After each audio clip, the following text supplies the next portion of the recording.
Cultiver du riz en Bretagne, un pari un peu fou. Dans votre édition des initiatives, nous verrons que cette première récolte a régalé les papilles d'un chef étoilé. À Toulouse, nous rencontrerons les inventeurs d'une machine qui collecte les bouteilles en plastique sur les cours d'eau. L'engin va être prochainement installé sur la Garonne. Mais avant, on débute cette édition dans l'Yonne. À Annay-sur-Serein, un drôle de radar fait lever le pied aux automobilistes. L'appareil est en carton. Ce radar fictif a été fabriqué un 1er avril par des parents d'élèves en colère contre les chauffards. Un curieux radar installé sur une petite route de village. Et attention, ici, pas question de circuler à plus de 30 km/h.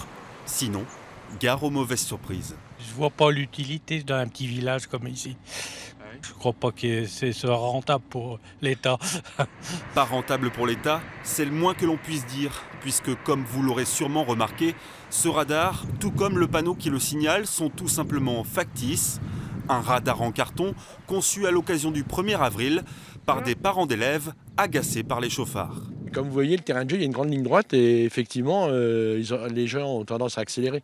On a beau avoir mis les pancartes, attention, enfants et tout, c'est pas efficace, quoi. Là, c'est un peu plus efficace quand même. De leur côté, les habitants sont quelque peu amusés par ce drôle de radar qui a eu quelques effets positifs depuis sa mise en service. Ça peut être utile, ça a fait ralentir les voitures, mais maintenant, les voitures, elles roulent vite. Elles sont habituées maintenant? Oui, elles sont habituées. À mon avis, il faudrait mettre des ralentisseurs, parce qu'un radar ne serait pas utile. Pour le maire d'Annay-sur-Serein, pas question d'installer des ralentisseurs qui gâcheraient un peu le paysage. Selon lui, ces installations factices et gratuites sont amplement suffisantes. À partir du moment où c'est là et puis que c'est efficace, pourquoi le retirer, hein? Voilà. C'est surtout pour les enfants, hein. Si ça peut éviter un accident, c'est pas mal, non? Un faux radar qui restera en place aussi longtemps que possible, jusqu'à ce que les automobilistes se décident enfin à lever le pied. Elle s'appelle Toulouse Clean-up. Cette machine imaginée par 4 jeunes inventeurs a pour objectif de nettoyer la Garonne de tous ces détritus flottants en plastique. Des déchets qui polluent l'océan Atlantique. L'engin doit être prochainement installé sur la surface du fleuve.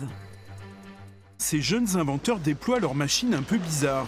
Alors, le principe, c'est de faire un entonnoir avec les bras pour pouvoir canaliser les déchets en face du tapis mécanique. Pas tout à fait au point, le fonctionnement est testé dans ce hangar. Nickel.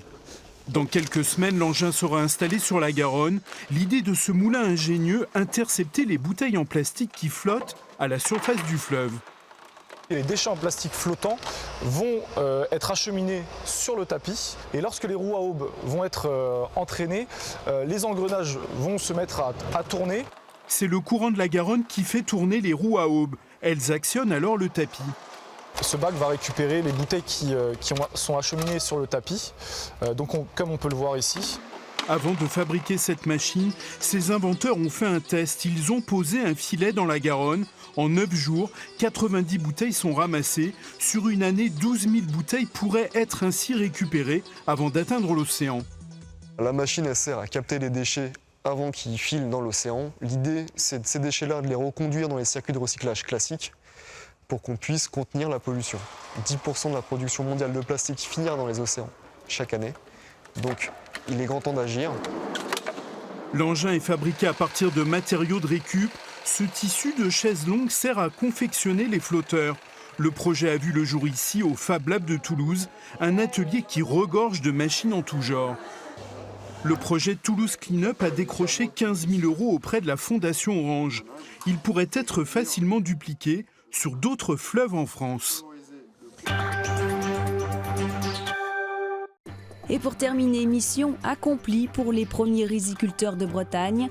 3 ans après avoir fait le pari un peu fou de récolter du riz dans les Côtes d'Armor, 2 agriculteurs ont réalisé leur première récolte, un riz testé en cuisine par de grands chefs. Bonjour les chefs. Chef, on vous apporte le prix. C'est avec une fierté non dissimulée que les 2 associés du domaine du Triskel Rouge livrent leur première récolte de riz. Pierre Marchessault, chef étoilé, Christophe Dabou, chef gastro à Saint-Malo, ont accepté de donner leurs impressions. Voilà le riz breton. Une fois écossais. Une fois écossais. Quand tu le croques, ils font presque dans la bouche. Tu Il n'y a même pas besoin d'être cuit. Il va qu'on fasse attention d'ailleurs en cuisson. Ce test gustatif, les deux producteurs l'attendent depuis longtemps. En novembre dernier, après 3 ans d'expérimentation, ils récoltent enfin le précieux grain, après l'avoir fait pousser dans des zones humides inexploitées.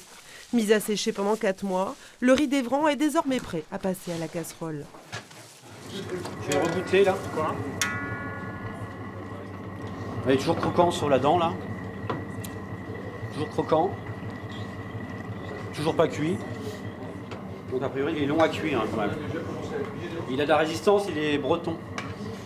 Il est résistant à l'eau. Les chefs surveillent de près la cuisson. Trouver le point parfait qui révélera les saveurs est essentiel. Et quelques minutes plus tard, le verdict tombe. Il n'a pas du tout blanchi, mais surtout, il n'a pas du tout éclaté à la cuisson, même si on l'a surveillé. On a un riz qui est normal et au goût, même s'il n'est pas encore tout à fait cuit, il prend en bouche, il occupe la bouche et il donne des saveurs auxquelles on ne s'attendait pas, comme le goût de cacahuète et le goût de vanille. Le pari semble bel et bien réussi. L'émotion des deux riziculteurs est palpable. C'est finalement en risotto safrané que le grain est préparé et servi avec chaussons de Saint-Jacques aux céleri et pommes fruits. De quoi ravir les papilles. C'est agréable de goûter quelque chose qu'on attendait depuis si longtemps. Attention, une assiette étoilée. Le premier riz breton a séduit les chefs et les convives présents. Reste désormais à confirmer ses essais à une plus grande échelle.